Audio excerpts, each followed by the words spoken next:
latar dari penyelenggaraan workshop ini. Manusia di zaman sekarang memang perlu tahu bahwa sebetulnya kita sudah disediakan oleh alam semesta ini satu teknologi, satu sistem, sebuah jalan yang agung, yang itu bisa mengantarkan kita untuk mencapai kesadaran murni, untuk mencapai jiwa yang bebas merdeka. Bebas merdeka dari apa? Bebas merdeka dari segala akar duka cita, dari roda samsara. Ya. Nah, jalan itu disebut sebagai tantra. Nah, kalau sekarang kita melihatnya secara akademik, ya, memang kita akan ketemu dengan banyak pola tantra. Ada banyak mazhab tantra. Nusantara itu punya tantranya sendiri. Ya, di India sendiri yaitu ada tantra Jain atau Jainism tantra. Ada Siwa tantra. Ada Tantrayana Buddhism atau Buddha Tantrayana. Ada banyak gitu ya. Nah, saya justru mengajak Anda untuk tidak terjebak dengan itu semua. Termasuk juga nggak usah kaku kepada terminologi-terminologi akademik. Kita masuk kembali kepada esensinya supaya kita mendapatkan kegunaan atau manfaat dari jalan agung ini. Ya.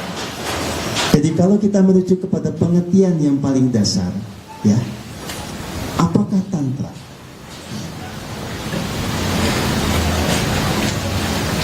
Ada banyak penjelasan. Saya hanya ungkapkan beberapa yang relevan, ya. Tantra ini dibentuk dari 3 akar kata: tattva, man, dan tra.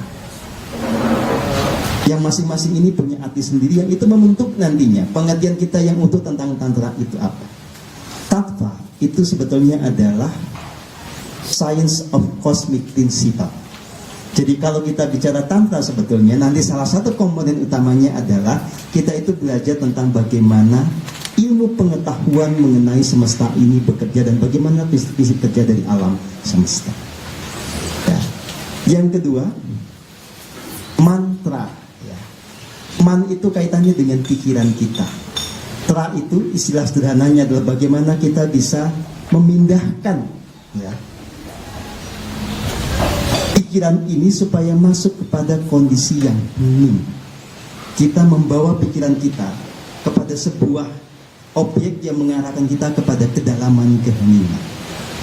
Nah, pengertian lainnya tantra itu adalah meluaskan kesadaran untuk mencapai kebebasan jiwa. Nah, berangkat dari pengertian itu kemudian apa pokok-pokok dari ajarannya? Ya. Nah, saya di sini akan menyampaikan dulu yang ini nanti menjadi dasar dari diskusi kita. Ya.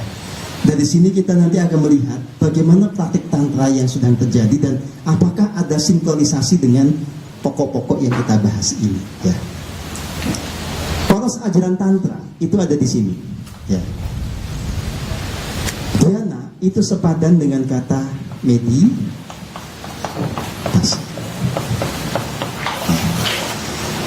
Begini, kalau kita bicara tentang bagaimana jiwa kita ini bisa mengalami pembebasan, faktanya adalah atau hukum alamnya adalah jiwa tidak akan pernah terbebaskan kalau dia tidak mengalami yang namanya kemurnian. Kalau jiwa itu masih penuh dengan residu karma, masih penuh dengan jejak-jejak destruktif dari masa lalu, maka jiwa tidak akan merdeka atau jiwa menjadi bebas dari segala akar duka cita. Jiwa tidak juga akan bisa meraih kesadaran murni, membuat kita bisa mengerti segala halnya dengan akur. Nah, tidak ada kemurnian pada jiwa ini tanpa adanya keheningan. Ya.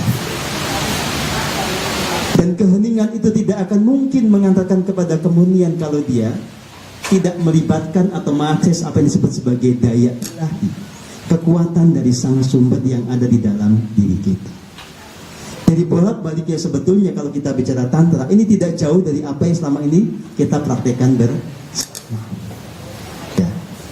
Jadi poros tantra adalah dhyana. Teknik yang paling dasar adalah pranayama.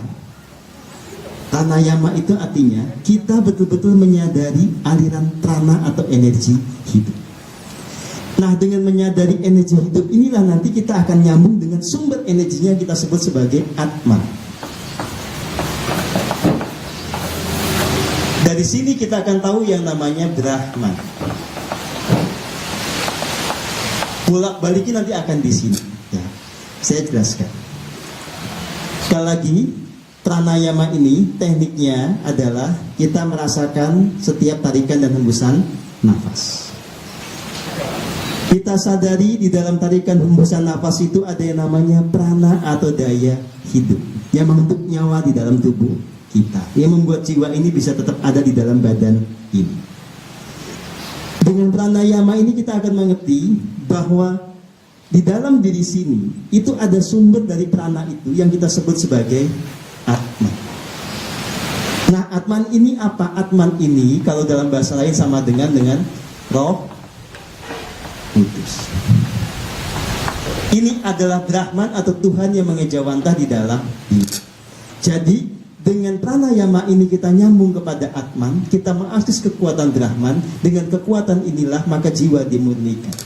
Manifestasi dari kekuatan Brahman ini yang tadi kita omongkan, namanya Tirta Amartya atau Tirta Kahuripan atau Tirta Perwitasari, apapun namanya sang. Itu tentang air kehidupan yang suci. Dengan mengakses ini pula kita akan ketemu dengan api suci. Nah, kombinasi dari semua itulah yang membawa jiwa kita menjadi murni. Residu-residu karma itu dimurnikan, dibakar atau dibersihkan, maka kita akan sampai kepada yang namanya esensi tantra, jiwa kita menjadi bebas merdeka.